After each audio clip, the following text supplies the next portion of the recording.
Hey everybody, I'm here with Mylene, and she is a former overseas foreign worker who worked for 14 years in Saudi Arabia, spinning her wheels, side hustles to make a few dollars to raise her family and take care of her siblings, her mom, and her 2 children. Yeah. Hi Mylene. Hello everybody. Good afternoon. Good afternoon. You used to be an over-the-seas foreign worker, right? Yeah, OFW. We call it OFW. When did you do that? Actually, I can't remember, but I've been there for 14 years. You did it for 14 years. Yes. And how long have you been not doing it? Like about 4 years when I... 4 years? 4 years. So 4 years you've been back in the Philippines after 14 years being overseas worker. Where did you work? What country? In Saudi Arabia. Saudi Arabia. How was A that? very strict country. Was it strict for a Filipino to work there? Because in a month we have only 1 day off. We call it day off, even though it's 4 hours only. So, yeah, so difficult. Did they? Was there more than one Filipina in the household? In my case, my employer was what do you call a royal family. So yeah, it's not really that bad because 1 child, 1 nanny, and then they're assigned in different area, like in the laundry, one housemaid, and cooking also. So it's not that, but the children are difficult to take care of. But they had a whole staff of Filipino workers, mostly Filipinas, right? Filipinas, yeah. And they did all the domestic work, the babysitting, the child care, the cleaning, the cooking. Yeah, they trust all Filipinas when it comes to taking care of their children. And being a strict Muslim country, isn't it? Yes. Did you find it difficult? I'm going to assume you're Catholic.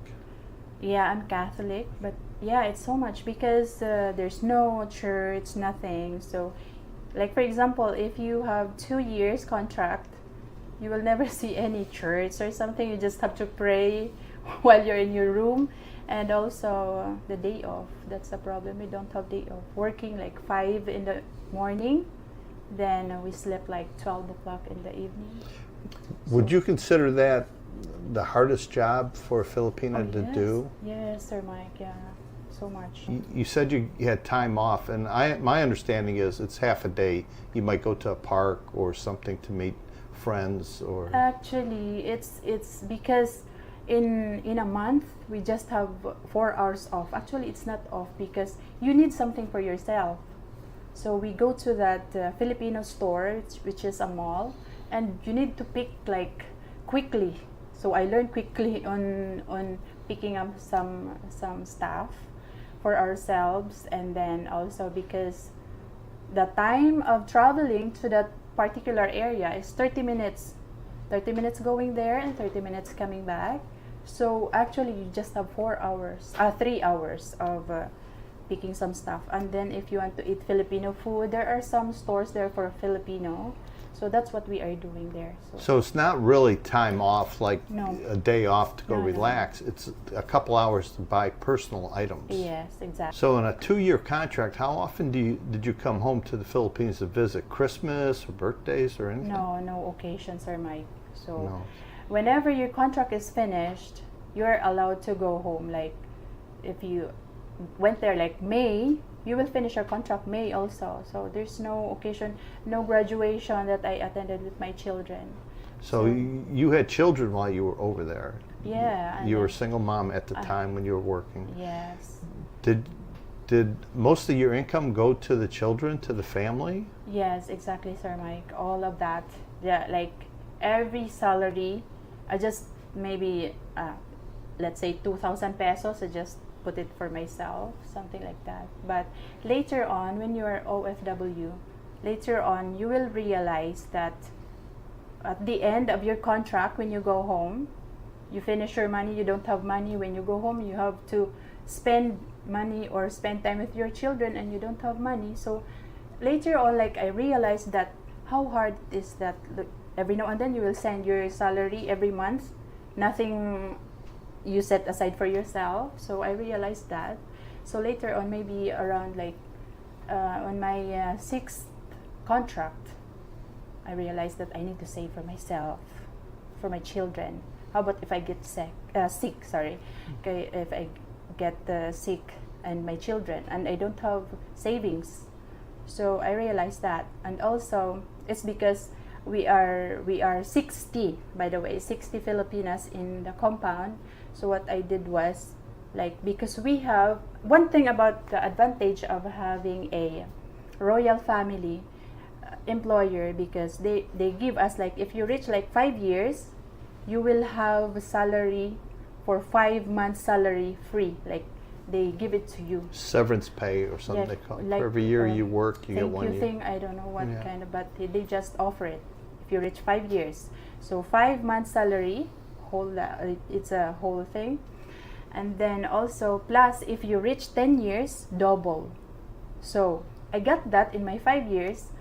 So I started thinking that to roll that money while I'm there, because we are 60 Filipinas. So what I did was, like, I was buying some jewelry, because Filipinas like jewelry.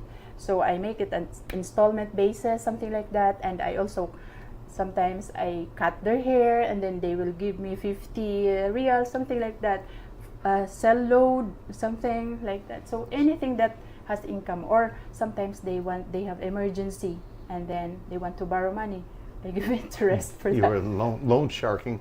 Something so like that. That is so sad that you work so hard and you have to do the Yes. side hustles, to make extra money so you have some sort of savings. Yeah, because later on you will realize how hard the money is to and then you don't have anything when you go home. So yeah, I think about that also. So your respect for money grew there, that it's hard to get, even if you Yes. have a salary. Yeah, Sir Mike, because because my work as a nanny is a nanny, so the children doesn't know the word bad, and no, they're just running all over the road. They don't care doing the bicycle something when they go outside. You know how you will run? They're driving a bicycle and then you will stop. No, they don't listen to you. How about if they get wrecked? There's cars, something. So you're responsible if they I'm got responsible hurt, for that. but And they don't sometimes listen they don't listen to you. Never. They will spit at you. They will pinch you. They will tell their mom that Mylene hurt me, but they are the one who pinched me. They are the one who spit on me. So it's a kind of hard thing for being a nanny and OFW, that kind of job. So hard. If you I had to remember go, the feelings. So, yeah. So. if you could go back in time, Mhm. and when you made the decision to become an OFW, would you have decided not to work overseas, or was the temptation for the salary pulled you there? Well, yeah, I'm willing to, for my kids, I'm willing to do that again, just to give them a nice life if I need to.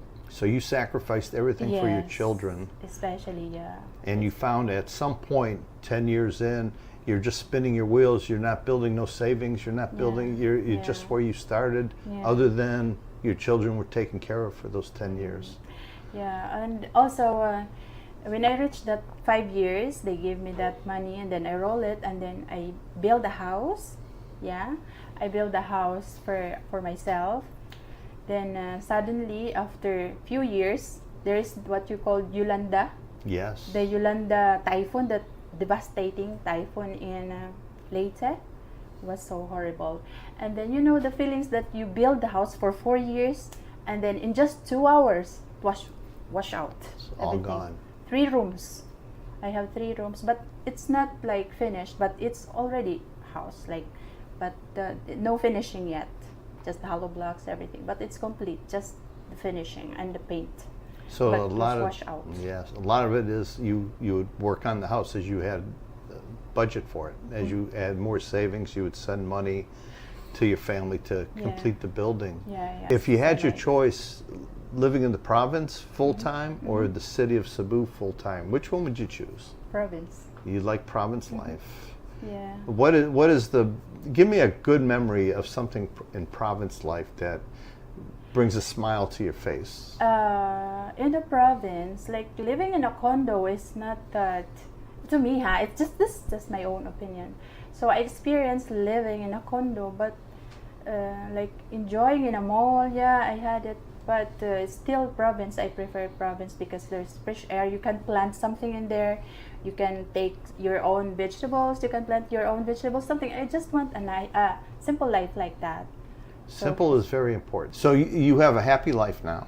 Yes, very happy. And you're happy with your expat. Yes, of course. And your children, are they happy? Yeah, with my the children, my son will graduate this year, and my daughter is in college, second year college. When you say graduate, your Yes. son's going to graduate college? Finish. Yeah, college, so finish. Oh, what was his major? Policeman, he will be policeman. Oh, Yeah. so your expat Yeah. better be good, or we'll call the police. Hopefully, So in you God's have will, in God's God's will. will. Yeah. 2 children, 2 children. one boy, one girl. One boy, one girl. Yeah, I And raised them, Sir Mike. You're proud of them. I'm very proud because every time, every Father's Day, they will greet me also as Happy Father's Day, Mama. Oh, Yeah, so they're sweet. So they're sweet. How about your parents, siblings? Do you have? I have, we are 7. I am the eldest. Oh. When I was abroad, I was the mother and the father of all of them because my father died in Wow. his 55 age. So I stand like a father to them. So you were the I rock raised of the them. family. You stood Yes. there and took Yeah. care of, sacrificed all these years working Everything. overseas So to take care of your family. And your Yeah. mother, is she still with us? yeah, my mother is in the province. She is in my house. So I have my own house. I rebuilt it.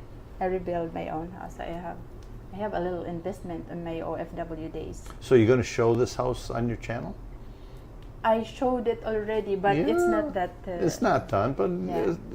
step by I step, mean, it's little done by already. little. Yeah. I mean, it's done already. The house is done. I mean, I didn't put totally in my channel. Oh. The- Well, we look just forward to province. seeing It's the just province province. life. Yeah. I love watching videos about the province life. Yeah. Which Well- you are a big channel. Well, thank you for YouTuber. being and sharing your story of the OFW. It's a story that's not told enough of Yeah. how hard that life is for Yes, Filipinas true. to give up their family and go away for not weeks, not months, years. Years, yeah. You know the feeling that you have your own children. I left my younger one, Sir Mike, just months. Because I'm breastfeeding. I'm sorry to say this, breastfeeding her, and when I reached to Saudi Arabia, it's like still dripping. Yeah, it's true. Well, So that's the nature. hardship. That's how it is. And But- but we thank you for raising and taking care of your family. Too many thank people just leave. Yeah, And that's good. you know what? There's a lot of ways that you can have you can work or you can have money. There are lots of ways. Like you just have to think and just don't lose hope. So that's the thing. Just pray and everything will be good. Any problem you have. Guys, check out her channel. I'll leave a link to her channel down in the description. I'll pin it in the comments section. Give her a like, give her a subscribe, but please watch a few of them so she can get her watch hours up. And we look forward to looking at the house and your family. Yeah. And yeah, your yeah. expat. Yes. yeah. So, yeah, anyways, it's a big really. Thank you so much, Sir Mike. Thank you for being with This us. opportunity. Until next time, guys.